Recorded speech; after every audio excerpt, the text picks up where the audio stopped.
Bismillahirrahmanirrahim. Assalamu alaikum grade 3 and welcome to our second social studies online lecture. I am Ms. Ruj Masood from the Smart School Peshawar Gulbahar campus and Canal Town campus.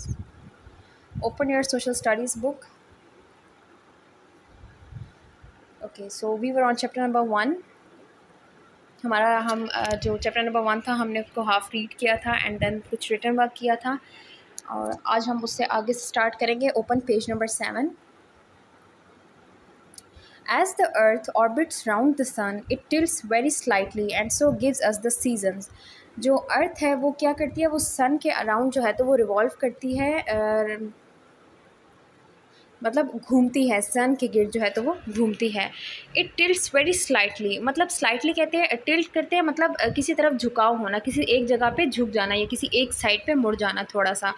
So slightly कहते हैं बहुत हल्का सा, lightly, बहुत आहिस्ता से move करना. तो वो कहते हैं कि मतलब बहुत आराम से वो जो है तो अर्थ, मतलब अर्थ का जो अगर चक्कर लगाती है सन के गिर्द तो वो ऐसा नहीं होता कि वो एक ही मतलब 10 मिनट में पूरा एक चक्कर कंप्लीट कर लेती है. नहीं, वो बहुत स्लोली मूव करती है. मतलब इतनी स्लो मूवमेंट होती है कि अगर वैसे तो एक नेकेड आई से देखना पॉसिबल नहीं है, लेकिन अगर उसको देखा जाए तो आपको वो मूवमेंट फील भी नहीं होती है. सो वो बहुत स्लाइटली मूव करती है और उसकी उस मूवमेंट से क्या होता है, हमारे पास जो सीजन्स हैं, हमारे पास विंटर है, समर है, स्प्रिंग है, ऑटम है. तो ये सीजन्स हमारे पास कैसे आते हैं, जो अर्थ रोटेट करती रहती है और जो सन की डायरेक्शन है वो चेंज होती रहती है, तो उससे हमारे पास ये सीजन्स आते हैं. When the earth has tilted so that the northern half of the earth is a little away from the sun, the northern hemisphere has winter. तो अगर जो अर्थ है, जो उसका जो नॉर्दर्न साइड है, उसकी जो हाफ साइड है वो नॉर्दर्न साइड से थोड़ी सी अगर थोड़ी दूर हो जाती है तो इट मीन्स के जो उस हेमिस्फेयर कहते हैं, जो अर्थ का जो एक फुल राउंड होता है ना, उसका जो हाफ अगर कर दिया जाए ना उसको हाफ साइड, तो उसको हेमिस्फेयर कहते हैं. तो अगर वो साइड जब उससे थोड़ा नॉर्दर्न, उसकी जो नॉर्दर्न साइड है वो थोड़ा उससे दूर होगी तो इट मीन्स कि वहाँ पे विंटर होगा, वहाँ पे सर्दियाँ होंगी. At the same time the southern hemisphere is tilted towards the sun and has summer. और इसी तरह अगर नॉर्दर्न साइड दूर होगी तो इट मीन्स क्या होगा कि जो उसकी सदर्न साइड है, यानी अगर नॉर्थ साइड है दूर है, तो साउथ साइड जो है तो वो सूरज के करीब होगी. तो जो साइड सूरज के करीब होगी वहाँ पे क्या होगा, वहाँ पे गर्मी होगी, समर होगा. So it is winter in Pakistan but summer in Australia in December. So दिसंबर में पाकिस्तान में जब सर्दी होती है तो ऑस्ट्रेलिया में क्या होता है, वहाँ पे गर्मी होती है, क्योंकि जो अर्थ है उसकी जो जहाँ पे जो पाकिस्तान जिस लोकेशन पे सिचुएटेड है वो साइड उसकी क्या होती है, उसकी सूरज से दूर होती है. तो जो दूसरी साइड है वो सूरज के करीब होती है और दूसरी साइड पे कौन है, ऑस्ट्रेलिया है. सो इसलिए ऑस्ट्रेलिया में उस वक़्त गर्मी होती है दिसंबर में और पाकिस्तान में क्या होती है, सर्दी होती है. We have a fun fact here. A telescope is an instrument used to see objects that are far away. Telescope किसे कहते हैं, उस इंस्ट्रूमेंट को कहते हैं जिससे हम लोग दूर की चीज़ें देखी जा सकती हैं, जो आप एक आम आंख से, जिसको कहते हैं एक नेकेड आई से आप नहीं देख सकते, उसको आप टेलीस्कोप की मदद से देख सकते हैं. Telescopes are often used to view the planets and stars. Telescope जो है तो वो अक्सर किस लिए यूज़ होते हैं, प्लैनेट्स को, स्टार्स को स्टडी करने के लिए, उनको देखने के लिए यूज़ होते हैं. Page number 8. An astronaut is a trained person that pilots or conducts experiment on a spacecraft.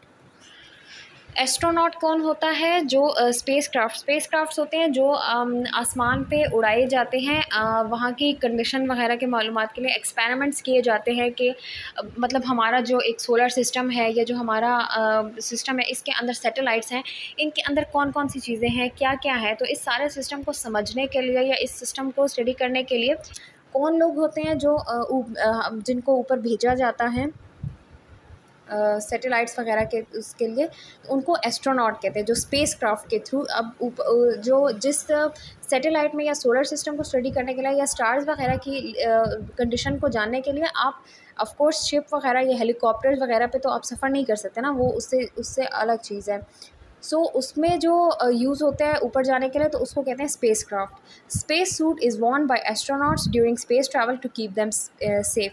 So space में जाने के लिए आप आम उससे नहीं जा सकते, उसका पूरा एक यूनिफॉर्म होता है, उसको क्या कहते हैं, उसको स्पेस सूट कहते हैं और स्पेस क्राफ्ट होती है, उसमें जो है तो वो एक स्पेस में जा सकता है, और एक आम इंसान जा भी नहीं सकता, इसकी प्रॉपर ट्रेनिंग होती है। सो वो जो ट्रेंड पर्सन होता है, जो जाता है, जो पायलट करता है, जो चलाता है या एक्सपेरिमेंट कंडक्ट करता है, उसको क्या कहते हैं? उसको एस्ट्रोनॉट कहते हैं। So Neil Armstrong was the first man to walk on the moon. Neil Armstrong कौन था? ये एक अमेरिकन था, और ये फर्स्ट बंदा था जो चांद पे कहते हैं कि ये चांद पे गया था। A spacecraft is a vehicle, vessel or machine designed to fly in the outer space. So spacecraft क्या है? एक तरह से व्हीकल है, एक जिसको व्हीकल कहते हैं, जिस पे हम सफ़र कर सकते हैं।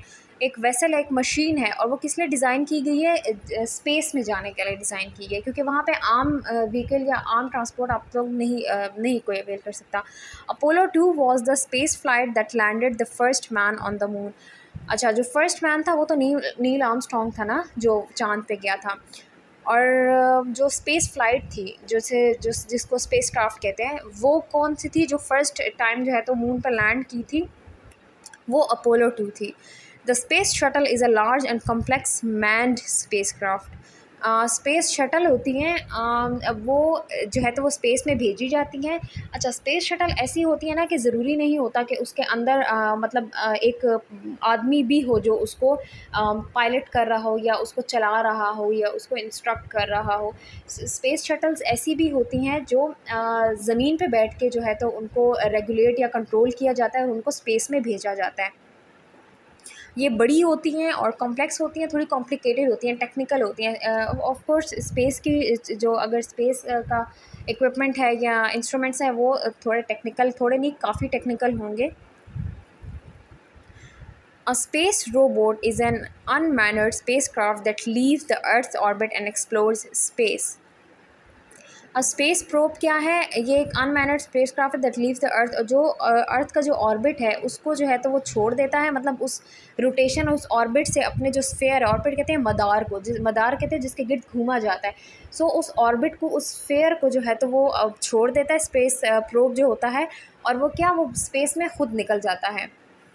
It is a form of robotic space craft, और ये एक रोबोटिक स्पेस क्राफ्ट होता है जो नीचे जो ज़मीन पे बैठ के जो होते हैं, इनको जो कंट्रोलर्स होते हैं, वो उनको ज़मीन से कंट्रोल करते हैं, और इस तरह से उनको स्पेस में भेजा जाता है, और उनको जो स्टडी या जो भी एक्सपेरिमेंट्स करने होते हैं स्पेस में, वो उनके थ्रू कंडक्ट करते हैं। नेक्स्ट पेज पे आ जाएं, आपके फिल इन द ब्लैंक्स हैं, इनको कंप्लीट कर लें। Earth is the dash planet in the solar system. Earth is the third planet in the solar system. A leap year has dash days in a year. हमने पढ़ा था ना कि leap year में कितने डेज होते हैं, अपने फर्स्ट लेक्चर में कितने डेज होते हैं? 366 डेज होते हैं। Third, the revolution of the earth causes dash. अभी हमने पढ़ा है ना कि अर्थ जो है तो वो रिवॉल्व करती है, एंड जो अगर स्लाइटली टिल्ट होती है तो उससे हमें क्या मिलता है? हमें सीजन्स जो है तो वो डिफरेंट हम सर्वाइव करते हैं। The moon is a dash satellite. Our earth and the moon dash the sun revolves around the sun. Dash percent of the earth is covered with land. अब हमने पढ़ा था ना कि अर्थ का जो है तो वो 30% एरिया लैंड से कवर्ड होता है और 70% वाटर से कवर होता है। सो 30%, इसमें ब्लैंक में आएगा 30। The space flight dash landed the first man on the moon. अभी हमने पढ़ा है कि जो स्पेस क्राफ्ट था जिसने पहली जो चांद पे उतरा था, वो उसका क्या नाम था? Apollo 2। Close your books, we are done with our chapter number 1। Open your copies. हमने क्वेश्चन नंबर 2 तक किया था, अब आज हम क्वेश्चन नंबर 3 करेंगे, उसी के नीचे से स्टार्ट करें। या अगर आप लोग नेक्स्ट पेज पे कर रहे हैं तो देन आप लोगों ने मार्जिन लाइन लगानी है, डेट लिखनी है, ऊपर डे लिखना है, उसी तरह से जैसे आप लोग लिखते हैं, और क्लास वर्क लिखना है जिस तरह से आप लोगों ने लास्ट लेक्चर में लिखा था। क्वेश्चन नंबर 3 स्टार्ट करें। Who is an astronaut? Astronaut कौन होता है? An astronaut is a trained person that pilots or conduct experiments on a space craft. Astronaut वो होते हैं जो स्पेस क्राफ्ट में बैठ के स्पेस वगैरह में भेजे जाते हैं। इसी तरह से मार्जिन लाइन लगाएं, नेक्स्ट पेज पे डेट लिखें, क्लास वर्क लिखें, डे लिखें। अगर आपका पेज ख़त्म हो गया है तो एंडिंग लाइन लगा दें। क्वेश्चन नंबर 3 के बाद क्वेश्चन नंबर 4 लिखें।